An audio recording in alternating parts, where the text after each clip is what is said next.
Buenas tardes amigos, ¿cómo estáis? J'espère que vous allez bien en ce début de semaine. L'expatrieur est sous la pluie, ça y est.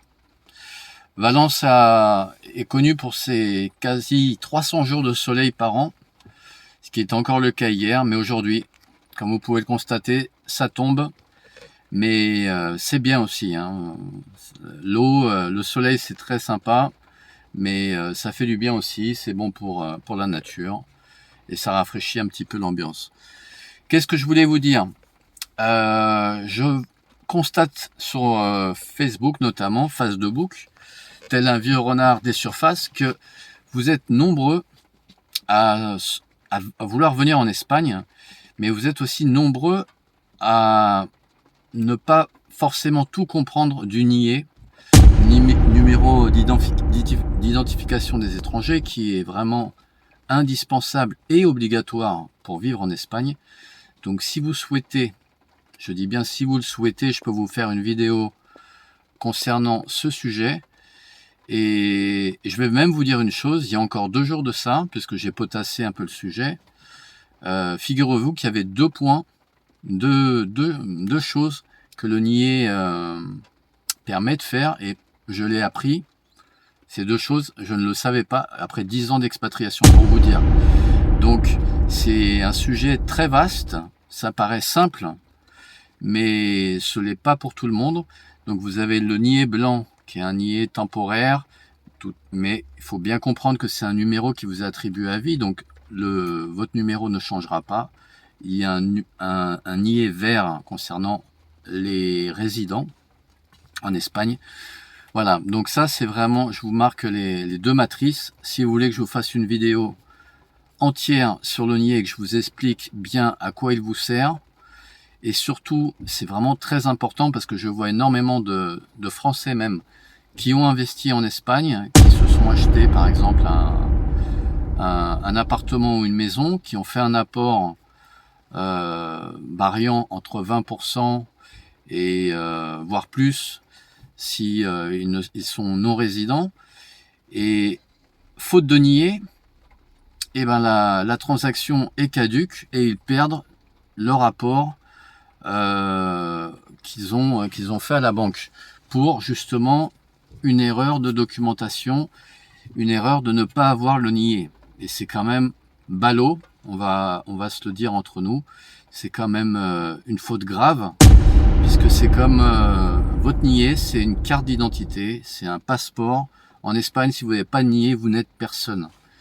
Donc c'est quand même très important que vous compreniez bien le sens du NIE, à quoi il va vous servir, qu'est-ce que c'est exactement, et dans toutes les démarches que vous souhaitez faire en Espagne,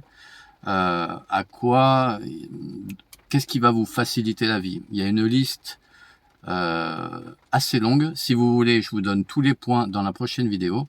Je vous demande pour ça, s'il vous plaît, por favor, mettez-moi un maximum de pouces bleus et mettez-moi dans les commentaires que vous voulez la vidéo concernant le NIE. Je vous expliquerai tout de A à Z, le NIE blanc, le NIE vert, comment l'obtenir rapidement par le biais de l'ambassade en France. Il y a énormément, ou par le biais d'un commissariat en Espagne.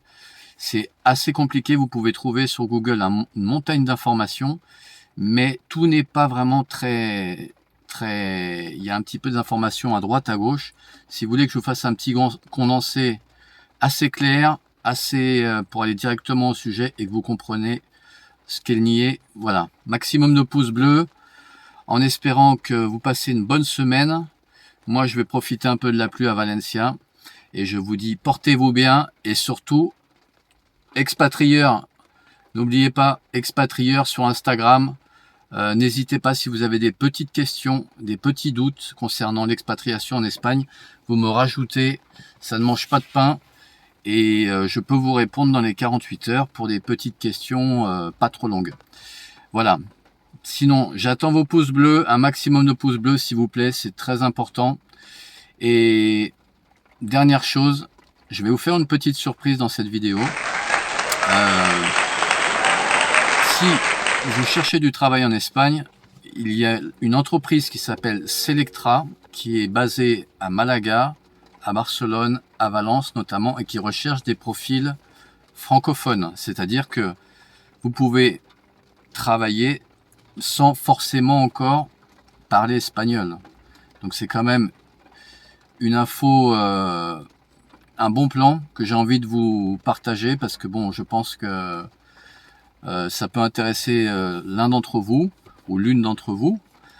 Regardez sur internet Selectra. Donc j'en ai parlé avec un des employés il y a quelques jours de ça.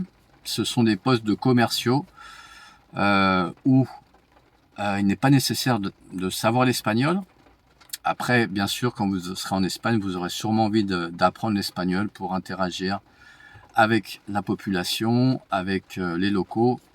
Mais ce travail, encore une fois, ne demande pas de parler espagnol, puisque vous savez qu'il y a énormément de francophones en Espagne. Et l'entreprise est une entreprise de service, justement par rapport à une clientèle francophone. Donc si ça vous intéresse, rajoutez-moi sur l'expatrieur, je vous donnerai sur Instagram, je vous donnerai les coordonnées si vous êtes intéressé de vouloir travailler pour cette entreprise, en sachant qu'il faut être commercial dans l'âme quand même, puisque vous avez un salaire fixe et des commissions. Plus vous vendez le produit Selectra, plus vous pouvez gagner, comme n'importe quel poste de commercial en général. Voilà, donc ça c'était la petite pépite que je voulais vous partager, en espérant que ça puisse vous servir. Si ça vous intéresse, l'expatrieur sur Instagram, vous me rajoutez, encore une fois, ça mange pas de pain. Et concernant le nier, mettez-moi un maximum, s'il vous plaît, de pouces bleus. Je vous fais une bonne vidéo, puisque c'est un thème assez complexe, pour que voilà, vous puissiez savoir la base pour venir vous expatrier en Espagne. Je vous dis à très bientôt, et surtout, hasta luego!